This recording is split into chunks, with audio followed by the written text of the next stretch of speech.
의를 위하여 핍박을 받는 자는 복이 있나니 천국이 저희 것임이라. 정말 엄청난 말씀입니다. 자, 질문을 드리죠. 예수께서는 팔복에서 의에 대한 말씀을 2번 반복하셨습니다. 의에 줄이고 목마른 자는 복이 있나니, 의를 위하여 핍박을 받는 자는 복이 있나니. 예수께서는 왜 의에 대한 말씀을 2번 반복하셨을까요? 의가 가장 중요하기 때문입니다. 아무리 온유하고 아무리 긍휼히 여기고 아무리 화평을 추구해도 의와 진리를 타협하면 아무것도 아닙니다. 그냥 성격만 좋은 것입니다. 그런 신앙은 의미가 없습니다. 고난과 핍박이 왔을 때 진리를 버리고 타협하는 신앙은 신앙이 아닙니다. 왜요? 천국에 대한 약속이 없기 때문입니다. 그런 신앙에는 의를 위하여 핍박을 받는 자는 복이 있나니 천국이 저희 것입니다.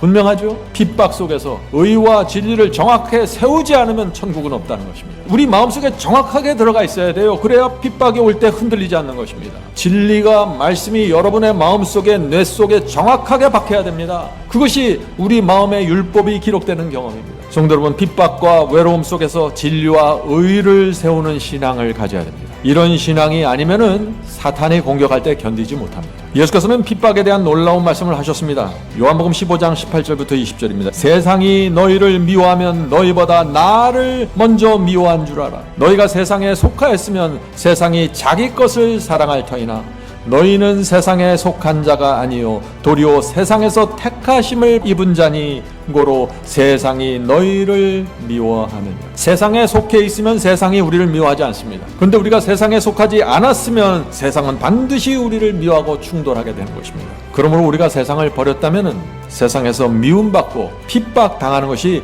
당연하다는 것입니다. 핍박을 받지 않는 사람들은 위험하다 하는 얘기입니다. 왜냐하면 너희는 세상에 속했기 때문에. 내가 너희더러 종이 주인보다 더 크지 못하다 한 말을 기억하라.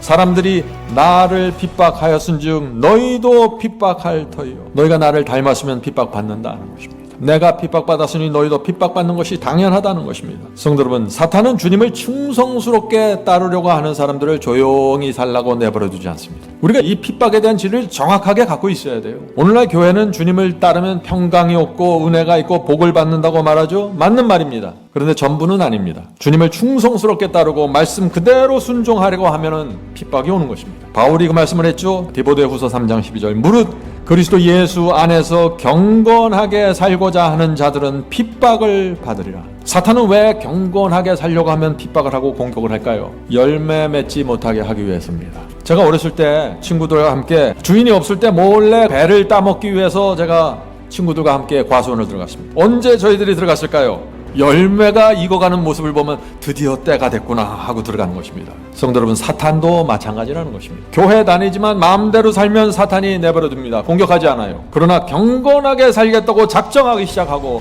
성경 말씀을 붙고 연구하고 열매를 맺으려고 하면 사탄이 움직이고 공격한다는 것입니다. 그러므로 나에게 핍박이 없다는 것은 그것은 무엇을 뜻하는 거예요? 사탄이 공격할 만큼 아직 진리와 의에 집중하지 않고 있다는 얘기일 수 있다는 것입니다. 빌립보서 1장 29절 보겠습니다. 그리스도를 위하여 너에게 은혜를 주신 것은 다만 그를 믿을 뿐 아니라 또한 그를 위하여 고난도 받게 하려 하심이라. 지금 성경은 계속해서 주님을 위해 고난받는 것, 이것을 너희 신앙에 포함시켜야 한다고 말하고 있는 것입니다. 자, 질문 드리죠. 왜 핍박이 팔복의 마지막 자리에 있을까요?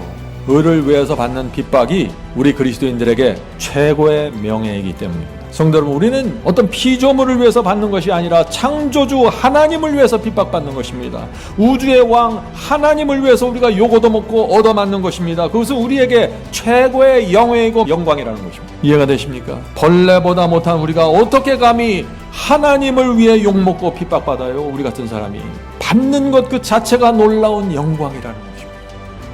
성도 여러분, 하나님께서는 지구 역사 마지막에 14만 4천인을 부르십니다. 14만 4천인은요 어떤 지역에만 있는 사람들이 아니에요. 14만 4천인은 하나님께서 전 세계적으로 인치시는 하나님의 백성들입니다. 그들의 특징이 무엇입니까? 그들은 끝까지 주님을 따라갑니다. 핍박이 있든 재물이 있든 함정이 있든 뭐가 있든 끝까지 주님을 따라갑니다. 그것이 14만 4천의 특징이에요. 자, 요한계시록 14장 4절 보겠습니다. 이 사람들은 여자로 더불어 더럽히지 아니하고 정절이 있는 자라 어린 양이 어디로 인도하든지 따라가는 자며. 분명하지 않습니까? 저와 여러분이 14만 4천 인에 속했다면 어린 양 그리스도께서 가시는 길을 끝까지 따라간다는 것입니다. 세상의 미움과 증오를 받을지라도 끝까지 진리를 붙잡고 따라갑니다. 포기하지 않고 타협하지 않습니다. 의를 위해서 무엇도 주저하지 않습니다. 그것이 14만 4천입니다. 그래서 하나님께서 이들을 마지막 환난 때 온 세상에 드러내시고 이들에게 늦은 비를 주셔서 세상 역사를 끝마칠 수 있는 것입니다. 성도 여러분, 우리 이 시대는요, 핍박의 진리를 이해해야 합니다. 그래야만 사탄이 공격할 때 흔들리지 않습니다. 의를 위하여 핍박을 받는 자는 복이 있나니 천국이 저희 것이미라. 너희는 세상에 속한 자가 아니요 세상에서 나의 택함을 입은 자인 고로 세상이 너희를 미워하느니라. 무릇 경건하게 살고자 하는 자들은 핍박을 받으리라. 이것이 핍박의 진리입니다. 저는 정말 많이 공격받았습니다. 그때마다 저는 두 가지를 확인했습니다. 자, 첫째, 내가 믿는 것이 정말 성경의 진리인가? 성경을 펼쳐놓고 내가 믿는 것이 정말 성경 속에 있는가 확인해야 되는 것입니다. 둘째, 내가 받는 핍박은 의를 위한 핍박인가 확인해야 됩니다. 내가 받는 핍박이 내가 잘못해서 나 때문에 오는 것인가, 아니면 내 잘못과 상관없이 진리 그 자체 때문에 일어나는 사탄의 공격인가 확인해야 됩니다. 이 두 가지를 확인하면은 우리 영혼의 평안이 옵니다. 두려움이 사라지고 다시 전진하고 말씀을 나눌 수 있는 것입니다. 자, 질문 드리죠. 주님을 위해 고난과 핍박을 받을 때 어떤 태도로 받아야 할까요? 기뻐하고 즐거워하라, 하늘에서 너희 상이 큼이라.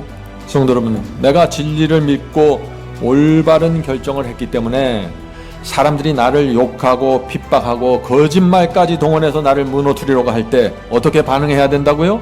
기뻐하고 즐거워하라. 이 신앙을 배워야 한다는 것입니다.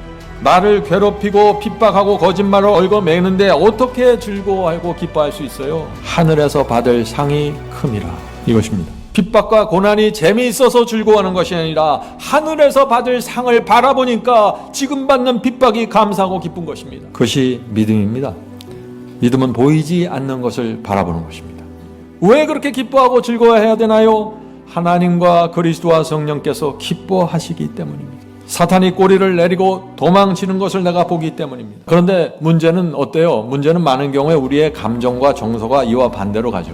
미움받고 핍박받으면 어떻게 주눅이 들고 위축이 되고 우울해집니다. 이런 반응이 나오질 않아요. 주여 감사합니다. 드디어 제가 사람들에게 얻어맞고 핍박받게 되었네요. 할렐루야. 이런 반응이 잘 나오질 않습니다. 왜 그럴까요? 왜냐하면 핍박받을 때 기뻐하고 즐거워하는 것은 우리의 인간 본성과 어긋나고 잘 어울리지 않기 때문이죠. 어색한 것입니다. 그런데 조용히 기도하면서 말씀을 묵상하면 핍박 속에서 기쁨과 감사가 올라오게 됩니다. 왜냐하면 내가 핍박받고 미움받는다는 것은 하나님께서 원하시는 그 진리의 길을 걸어가고 있다는 증거이기 때문입니다. 옛날 히틀러의 핍박 속에서 순교당한 목사님이 계셨는데 그 목사님이 이런 고백을 남겼습니다. 고난은 그리스도의 제자가 되었다는 증표입니다. 나의 스승이신 그리스도께서 고난과 핍박을 당하셨는데 내가 어떻게 그것을 피할 수 있습니까? 고난과 핍박을 당한다는 것은 주님을 향한 충성의 표시입니다. 진리를 위해서 고난받고 핍박당한다는 것은 전혀 놀라운 일이 아닙니다. 고난과 핍박은 주님의 은혜에 대한 나의 감사와 기쁨의 표현입니다. 우리가 고난당할 때 왜 기뻐해야 한다고요? 내가 그리스도의 제자가 되었다는 표시가 핍박이기 때문입니다. 하늘이 나를 인정하고 내 경건함을 보고 사탄이 놀라고 공격하기 때문에 기뻐한다는 것입니다. 내가 주님을 위해 욕을 듣고 매맞고 핍박받는다는 것은 하늘에서 받을 보상이 확실하다는 증거입니다. 그래서 우리가 기뻐하는 것입니다. 질문 드리죠. 어떤 상황에서 핍박받는 것이 의를 위해 핍박받는 것입니까? 얻어맞는다고 해서 다 핍박이 아니에요.